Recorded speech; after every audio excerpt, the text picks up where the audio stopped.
Hi everyone, and welcome to my IELTS Writing Task 1 Masterclass series.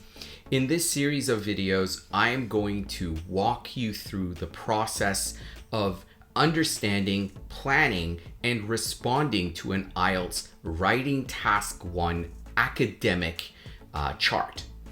Now, you might be familiar with IELTS Writing Task 1. You might be aware that in this task we are given a type of visual data, right? This could be any kind of chart, and you are tasked with writing a response which summarizes and presents the data in written form in 150 words. And for this task, you only have 20 minutes.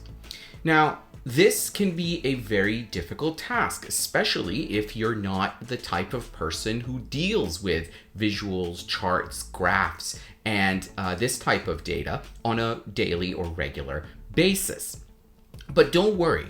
Over the years, I've been teaching this course to students from a range of backgrounds. Those who come from a statistical, mathematical background, and so they tend to deal with these types of visual representations more often. And I've also worked with people who really don't deal with visual graphical data very often. But what I've come to understand is that there are a series of steps that we should go through in order to ensure that we have A, correctly understood these visual representations, and B, that we can present them in an organized manner that corresponds to what the examiner wants from us on the day of the test. Now, in my video series, I'm going to walk you through the entire process, as I mentioned. So we're going to look at the task and the different components that go into the task. We're going to look at the different kinds of data. So we have quantitative data, qualitative data. We're going to get to know these types of data better, and we're going to try to figure out how best to respond to each kind. So in addition to understanding this type of data, we need to focus on planning. That is, how many paragraphs are you going to write? What are you going to include in your overview, in your introduction? What are you going to include in the conclusion? So a lot of decisions need to be made, and I'm going to tell you how best to approach these kinds of decisions. We're also going to learn different kinds of structures, language structures, basically. So as I mentioned before, we have quantitative data, which could be discrete, which could be interval. We have qualitative data, which often describes a process. And so if we know heading into the test that we're probably going to be asked to describe this type of data, we better be prepared. Meaning, if I know that I'm going to be describing increases, decreases, fluctuations, and whatnot, I better have some structures prepared and ready to write each type of and then to describe basically each one of these types of data. And in this course, I'll be introducing these structures to you so that you can rely on them to ensure that you're writing grammatically well-formed sentences in your writing. Then we're going to focus on paraphrasing, which is a very important part of the process of writing, especially in writing the introduction paragraph. We're going to focus on organizing our content, where to start, how to proceed, and how to include all the details that are required in the body paragraphs. And then finally, we'll wrap things up with a series of walkthroughs in which I will show you, relying on everything that I've taught you throughout the sessions, how you can write a sample. So the best way to approach this is to watch the video lectures in order. And then when you reach the part where we have the walkthroughs, you can try to write a response for yourself and then compare your writing to my detailed explanations and walkthrough. And if at any point you see that we're doing things differently, then you might want to reconsider your approach and perhaps approximate your writing style to the structure and the organization style that I'll be introducing through the walkthroughs. Okay, so without further ado, let's start our first lesson. And the aim of today's lesson is to familiarize you with the format of the task. Unfortunately, many students who take the IELTS exam, they lose marks because they rush into the writing process. And it's understandable. You only have 20 minutes, right? And so 20 minutes isn't a lot of time. And task one, especially for some students of mine, tends to pose a greater challenge relative to task two, which is basically an essay writing task. So we need to understand the task, understand the various components and parts that make up the task, and we also need to know what parts to really pay attention to.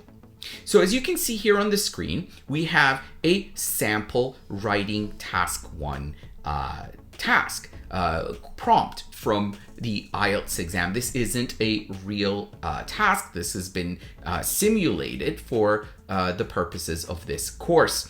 But as you can see, we have two parts in this question. We have the part on top, which is always a written prompt. So we have two short sentences, two short paragraphs describing the task. And then we have the visual chart itself.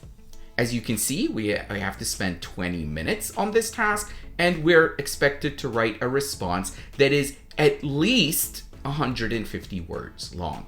Now, I need to emphasize that this is a minimum word count of 150. And in fact, it's taken very seriously. If you write even one or two words less than the 150 word requirement, the examiner can and will reduce marks from the task response portion. So please bear in mind that 150 words is the minimum. Now, with writing task two, there is no upper limit. You could write a task two which is 400 words long, and no, the examiner wouldn't really bat an eye because you're explaining things more, and it makes sense for an essay to include more details, even though the time limit will stop you somewhere. But in task one, the situation is a little different. The sky is no longer the limit, meaning you shouldn't write a very long response either. The reason is that in the question, you are specifically told to summarize the data by selecting the most important features, which means you shouldn't just include any information you see in the chart in your report. You need to demonstrate your ability to summarize the information. For this reason, I strongly recommend that you not write more than 200 words. So essentially, in IELTS Writing Task 1, we're aiming for something between 150 to 200 words. So I hope you know why it's best to keep within this range and not to exceed the 200 word limit. Now, as you can see here, the question, the written part of the question, is made up of two paragraphs. The first paragraph that you see here, the first sentence basically that you see here, we will call the description. Because what it does is it very briefly introduces what the data is showing in the chart. And we have a very basic structure here. The structure is always subject, verb, noun phrase. And the way this works is subject is the type of chart. So it could be the line graph, the bar chart, the table. The verb is shows, describes, something like that.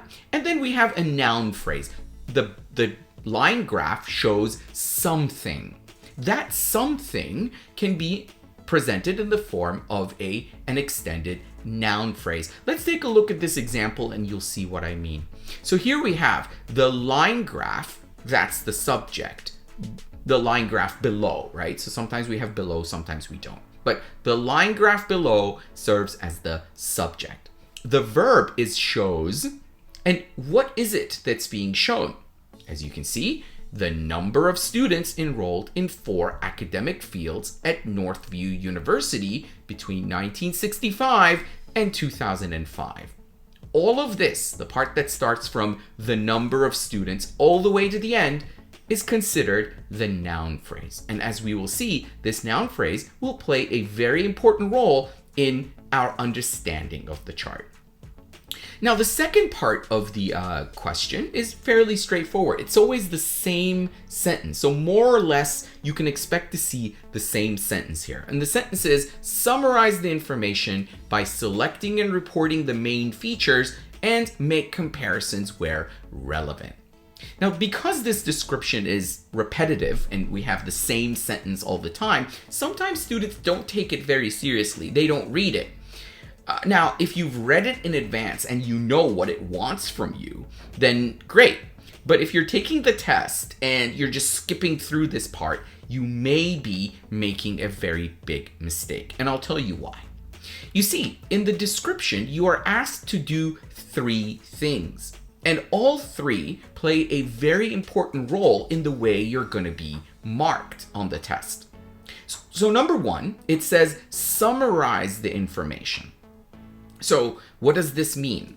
It means you shouldn't report everything you see in the chart. You see, in many cases, if you were to report everything you see, then you're going to write a very, very lengthy type of report. Why? Because sometimes the charts that we're given contains a lot of information. Imagine you're given a table with 10 columns and 10 rows.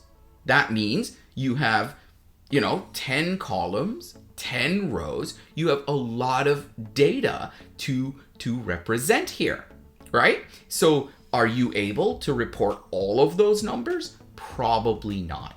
So what you should do instead is summarize the information by selecting only the information that is very important and that matters, and leaving out the details that are not of primary importance. So summarizing is a very important goal here. Now, what do we need to include? Right? If we're summarizing, we need to make a decision. We need to say, this is important, this isn't. So what is considered important information? As you can see, in the prompt, it says, summarize the information by selecting and reporting the main features. So one of the things we need to learn in this course is what is considered a main feature, and how can I identify these main features in the tasks and the charts that I'm given? So the ability to distinguish between what is considered an unimportant detail versus a main trend or a main feature will be an important part of your task. And finally, the question says, make comparisons where relevant. Remember my example of a table with 10 columns and 10 rows? Now, if you were just presenting the data and not even drawing any comparisons, you have a lot on your hands. Now imagine if you're also comparing all of this data together. So you're comparing A1 to A2, that is column A, row 1 with column A, row 2. You could be comparing A1 with B1, that is row 1 column A with row 1 column B. So as you can see, it can quickly get very confusing and out of hand. So it's up to you to only report the comparisons that have some kind of significance or have some kind of meaning associated to them. Now, don't worry, as we proceed with our lecture series, we're going to look at all the different segments and components and the types of charts. And also, I would like you to view how these types of questions are answered. That is, how one can summarize information and how one can identify main trends and also draw meaningful comparisons that will be significant in the examiner's viewpoint. All right, so as you can see, we've looked at the two parts of the written part, the written segment of the task. So we have the description, which follows a subject verb noun phrase construction. It introduces the data. And the second part, which is asking us to summarize the data, select main features, and draw relevant comparisons. Now, the chart itself is presented to you. In this case, as you can see, we have a sample line graph. Now, we will later see what parts of this chart you need to pay attention to. And we're going to look at the different types of data in the next lesson. But for now, what I need you to do is to be very mindful of the fact that this chart that you're describing will not be visible to the reader. What do I mean by this? I mean, you shouldn't assume that the person reading your report will also have this chart in front of them. The examiner will have access to the chart, but that's different. As the examiner is reviewing your writing, they will assume that the reader, the target reader, will not have access to this chart. So you basically need to write a report which is self-explanatory. You cannot assume that certain features are going to be understood from the chart itself. You should never make such assumptions, and the writing you produce should be self-explanatory, independent, but still firmly grounded in the information that you can see in the task. Okay, so that is it for the first lesson in our lecture series. In the next lesson, we're going to review the different kinds of charts and graphs. So we're going to look at line graphs, bar charts, pie charts, tables, flow charts, and maps, which are the different kinds of visual representations that you will encounter on the day of the test. So if you enjoyed this lesson, please share, like, and subscribe. For more videos and additional content, you can become a member of this channel. Members will gain access to bonus content, which can help you even more on your path to preparing for the test. Thanks for watching, and catch you all in the next one.